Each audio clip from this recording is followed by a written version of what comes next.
Hello everyone, আসসালামু আলাইকুম। Welcome back to my channel. আজকে আমি আপনাদের সাথে শেয়ার করব চুলায় তৈরি ওভেনের মতো দেখতে সুপার সফট অরেঞ্জ স্পঞ্জ কেকের রেসিপি। অনেকের বাসায় ওভেন নেই, তো ওভেন ছাড়াই যে চুলায় কত সুন্দর করে কেক তৈরি করা যায়, আজকের এই রেসিপিটা ডিটেলসে থাকছে। আমি এই কেকটা ডেকোরেশন করেও দেখাবো। আশা করছি আমার আজকের এই রেসিপিটা আপনাদের ভালো লাগবে। ভালো লাগলে প্লিজ একটা লাইক দিবেন। চলুন তাহলে রেসিপিটি দেখে নেওয়া যাক। প্রথমে একটা শুকনা বাটিতে 2টা ডিমের সাদা অংশ নিয়ে নিয়েছি। হাফ চা চামচ পরিমাণ হোয়াইট ভিনেগার দিয়ে দিলাম। অল্প পরিমাণ চিনি দিয়ে এবার একটা ইলেকট্রিক বিটারের সাহায্যে মিডিয়াম স্পিডে খুব ভালোভাবে বিট করে নিচ্ছি। আপনারা চাইলে হোয়াইট ভিনেগারের পরিবর্তে লেবুর রস ব্যবহার করতে পারেন। এবার চিনিটা আমি ভালোভাবে বিট করে নিচ্ছি।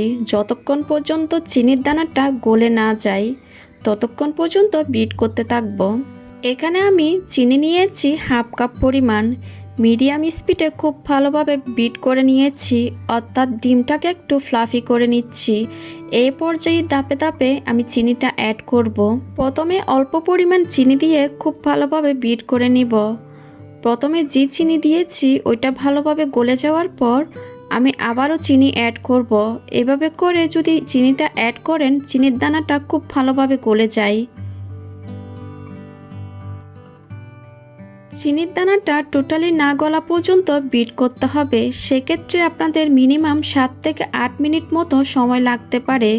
কারো কারো ক্ষেত্রে কিছুটা কম সময় বা কিছুটা সময় বেশি লাগতে পারে।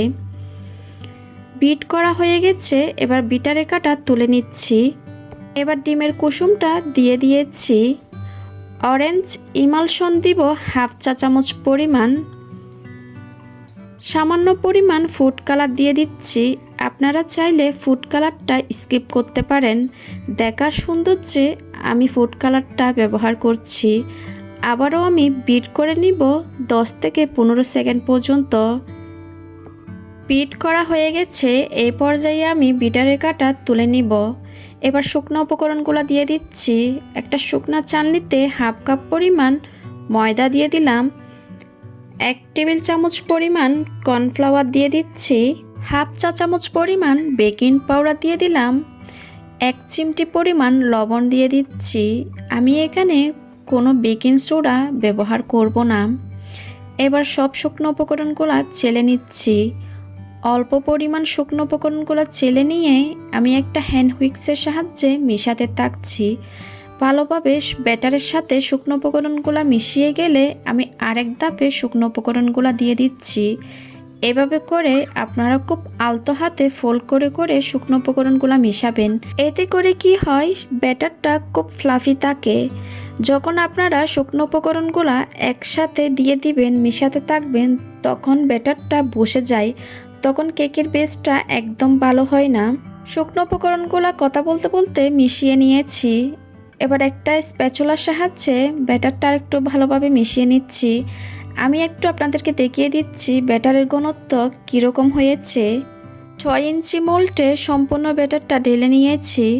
আগে থেকে 10 মিনিটের জন্য মিডিয়াম হিটে একটা পাতিল বসিয়ে দিয়েছি। এবার আমি কেকের মোল্ডটা বসিয়ে দিব। এবার ঢাকনাটা দিয়ে আমি এটা বেক করে নিব 25 থেকে 30 মিনিটের জন্য। এই যে চিত্রটা আছে ওইটাতে আমি একটা লবঙ্গ দিয়ে দিয়েছি। আপনারা অবশ্যই 25 মিনিট পর একটু চেক করে দেখবেন কেকটা হয়েছে কি না। আমার 25 মিনিট সময় লেগেছিল। আমার কেকটা কিন্তু হয়ে গেছে, আপনারা দেখতেই পারছেন। আমি কিন্তু চেক করে নিয়েছি। এবার কেকটাকে আমি ঠান্ডা করে নিব। ঠান্ডা হয়ে যাওয়ার পর আমি 2টা ভাগে স্লাইস করে নিয়েছি। আপনারা চাইলে 3টা করতে পারেন। এবার কেকটাকে আমি ডেকোরেশন করে নিব। একটা 10 ইঞ্চি বোর্ড নিয়ে নিলাম। সামান্য পরিমাণ বোর্ডে ক্রিম দিয়ে দিয়েছি। আমি এখানে সুগার সিরাপ ব্রাশ করে দিচ্ছি। আমি পানির পরিবর্তে দুধ নিয়েছিলাম।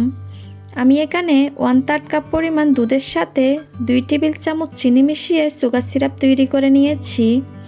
ভালোভাবে সুগার সিরাপ দিয়ে দেওয়ার পর আমি ক্রিম দিয়ে দিচ্ছি। একটা প্লেট নাইফের সাহায্যে একটু সমান করে দিচ্ছি। ক্রিমটা যখন সমান হয়ে যাবে আমি কেকের দ্বিতীয় স্লাইসটাও বসিয়ে দিচ্ছি। আবারও সুগার সিরাপ দিয়ে দিচ্ছি। স্পঞ্জ কেকে কিন্তু অবশ্যই সুগার সিরাপ ব্যবহার করতে হবে, এতে করে কেকটা খেতে ড্রাই লাগবে না। আমি ভালোভাবে সুগার সিরাপ দিয়ে দেওয়ার পর অল্প পরিমাণ ক্রিম দিয়ে কেকটা আমি ক্রাম কোটিং করে নিচ্ছি। আজকের এই কেকটা ডেকোরেশনের জন্য আমার 1 কাপ পরিমাণ ক্রিম লেগেছিল। কেকের সাইডে ভালোভাবে ক্রিম দেওয়ার পর আমি ওপরেও ক্রিম দিয়ে দিচ্ছি। আপনারা যারা নতুন কেক ডেকোরেশন করেন অবশ্যই এরকম ক্রাম কোটিং করে নেবেন, এতে করে পরবর্তী যখন ক্রিম দিবেন কেকের ফিনিশিংটা খুব সুন্দর আসবে। ভালোভাবে ক্রাম কোটিং করার পর আমি ফ্রিজে রেখে দিয়েছি আধা ঘন্টার জন্য। আধা ঘন্টা পর কেকটা আমি আবারও ফ্রিজ থেকে বের করে নিয়েছি। এর উপরে আবারও এক্সট্রা করে ক্রিম দিয়ে দিচ্ছি। কেকটাকে ভালোভাবে কভার করে নিব, আপনারা যেরকম স্ক্রিনে দেখতে পাচ্ছেন। ক্রিম দেওয়ার পর আমি প্লেট নাইফের সাহায্যে অতিরিক্ত ক্রিমটা নিয়ে নিচ্ছি। এবার কেকের উপরও আমি ভালোভাবে ক্রিম দিয়ে দিচ্ছি। এবার একটা স্ক্রাবারের সাহায্যে কেকটাকে আমি স্মুথ করে নিব। আপনারা অবশ্যই স্ক্রিনে দেখে বুঝতে পারছেন কাজটা কিভাবে করা হচ্ছে। স্মুথ একটা ফিনিশিং চলে আসলে কেকের সাইডে আমি উপরেও একটু প্যালেট নাইফের সাহায্যে স্মুথ করে নিব। আগে থেকে আমি কিছু গোলাপ তৈরি করে রেখেছিলাম। এবার কেকের উপর একে একে সম্পূর্ণ গোলাপ বসিয়ে দিচ্ছি। আগে আমার অনেকগুলো ভিডিওতে এই গোলাপগুলো কিভাবে তৈরি করা হয় ভিডিও আছে, আপনারা চাইলে ওইখান থেকে ভিডিওগুলো দেখে নিতে পারেন। আমি ডেসক্রিপশন বক্সে লিংক দিয়ে দিব, আপনারা ওইখান থেকে দেখে নেবেন। এবার কিছু পাতা দিয়ে দিচ্ছি, কেকটা দেখতে যেন আরও সুন্দর লাগে। ডেকোরেশনটা আপনারা আপনাদের নিজেদের পছন্দ অনুযায়ী করতে পারেন। পাতা দিয়ে দেওয়ার পর আমি কিছু সুগার বল আর গোল্ডেন লিপ দিয়ে কেকটা ডেকোরেশন কমপ্লিট করেছিলাম। আপনারা পারফেক্টভাবে এই ক্রিমটা কিভাবে তৈরি করবেন আমার চ্যানেলে অনেকগুলো ভিডিও আছে, আপনারা চাইলে ওইখান থেকে দেখে নিতে পারেন। আশা করছি আমার আজকের এই রেসিপিটা আপনাদের ভালো লেগেছে। ভালো লাগলে প্লিজ আমার চ্যানেলটা সাবস্ক্রাইব করবেন, সাথে থাকা বেল আইকনটি ক্লিক করবেন, এতে করে আমি কোনো ভিডিও আপলোড করলে আপনারা সাথে সাথে নোটিফিকেশন পেয়ে সবার আগে দেখতে পারেন। আজকের মতো বিদায় নিচ্ছি, আবারও চলে আসবো নতুন কোনো ভিডিও নিয়ে। ততক্ষণ পর্যন্ত সবাই খুব ভালো থাকেন। আল্লাহ হাফেজ।